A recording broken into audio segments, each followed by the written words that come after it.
दिल्ली में यमुना 2 दशक में शायद इतनी साफ कभी नहीं हुई।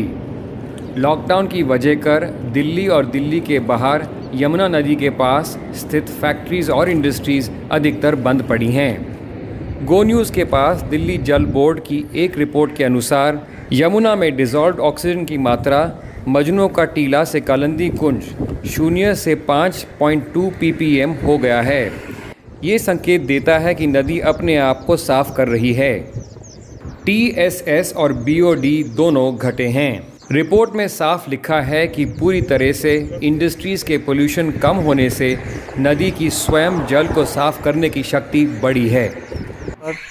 कोविड-19 से हमें बहुत सीख लेना चाहिए।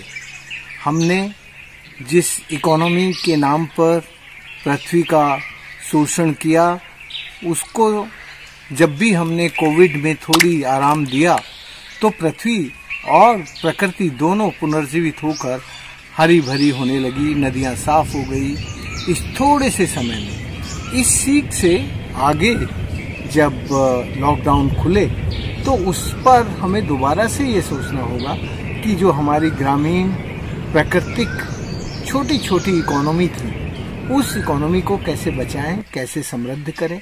वो जो इकोनॉमी है वो हमें आगे के लिए सस्टेनेबिलिटी का और इस विश्व की पृथ्वी का, प्रकृति का शुभ का विचार देती है। हम प्रकृति के साथ सम्मान से, बराबरी से व्यवहार करें और प्रकृति का शोषण ना करके उसके अनुकूलन के साथ जिए।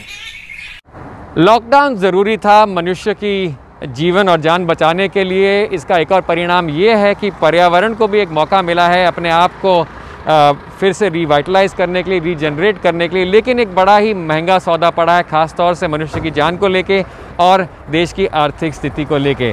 बड़ा सवाल ये है कि लॉकडाउन के बाद क्या हम एक बार फिर अपनी पुरानी आदतों पे चले जाएंगे, हमारा रहन सहन सेम तरीके से होगा, या हम कुछ सबक सीख पाए हैं, ख़ास तौर से कि आगे का जब जीवन होगा क्या ऐसा नहीं हो सकता कि हमारा जीवन भी चले और साथ साथ पर्यावरण की संरक्षण भी हो सके।